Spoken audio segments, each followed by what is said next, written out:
All right, so let's talk paperback. As you guys can tell, my voice is not very strong. That's why I didn't post this video last week. I could not really talk at all. So, I do offer paperback, and you can offer paperback.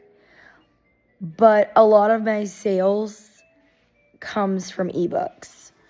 I think the most paperbacks I've sold for one book was like 5, maybe 7. No more than 7. Definitely no more than 7. And I want to say more than 4. But from what I understand, a lot of those were like family friends that wanted a paperback copy. But again, it's up to you if you want to do paperback. Some people do better with paperback, like with sales. I personally don't. But I do, like I said, I keep paperback for my books just for those who do come across it. They do want it. Some people, when they're in a series, they do want paperbacks just so they can have like the whole series. So I do offer it, but I don't sell a lot of it. However, for my novella series, I haven't decided if I'm going to offer paperback on that yet. If I do, it's probably going to be after the whole series is done. I'll offer paperback. But also, if you want to do like an in-person author event, you're definitely going to want to have paperback. Because you're going to want so many copies of every book you have to take with you. I have not done an author event yet,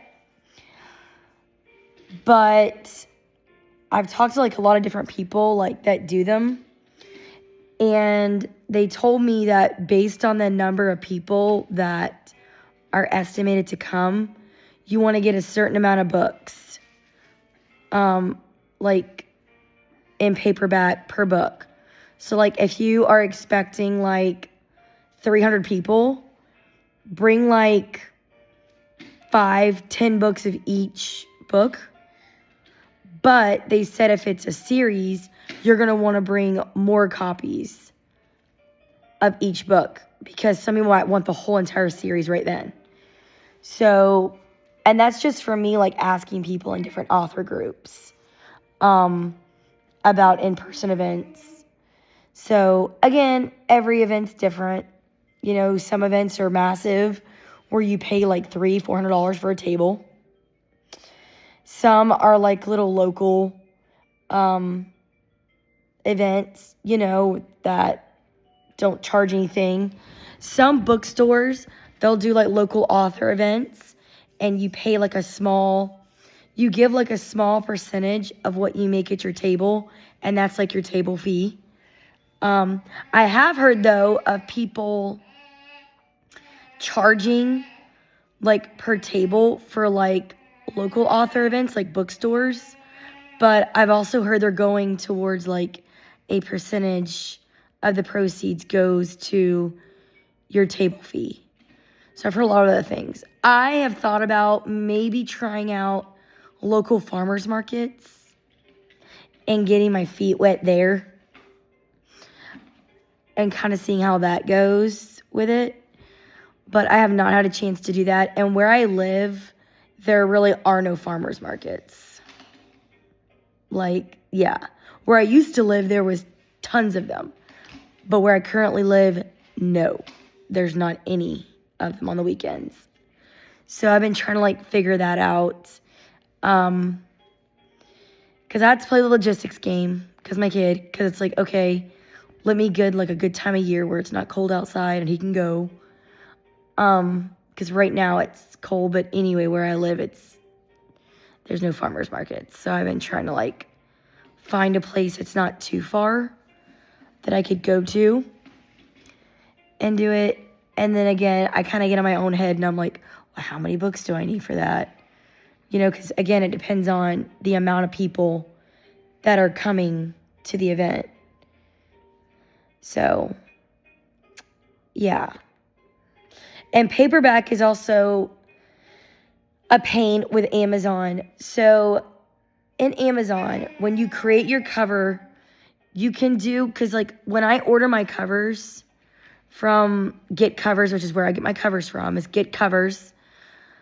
I buy like the paperback spine, but you still have to play with it in Amazon on like their format creator. They call it something. It's like a format creator or something like that. You still have to play with it there.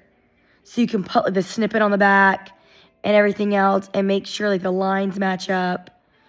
And Amazon, when it comes to the paperback, like creating it and using that program, it is not very user-friendly, like at all. I absolutely hate it. I hope that Amazon refurbishes it and makes it better and more user-friendly, because it's not that great. Like, what should take me like 10 minutes, 5 minutes, sometimes takes me 30 with their software, like with their formatting for paperback on their little software creator thing they use. It should not be that hard if I already had the spine. It shouldn't be, but it is with them.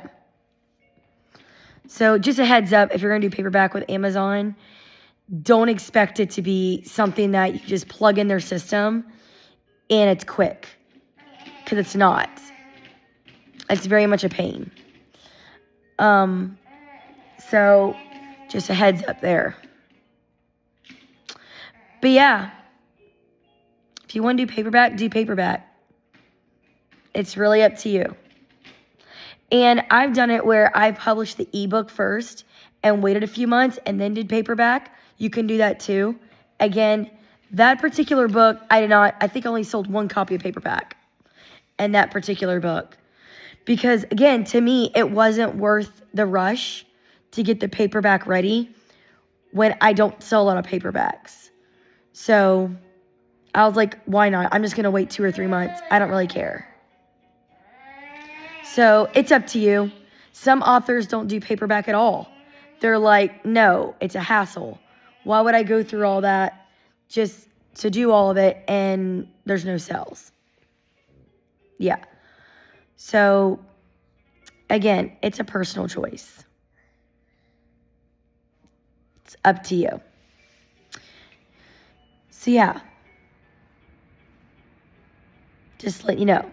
Tune in next week, because we're going to be going over some pretty good software that you're going to want as an author if you don't already have it.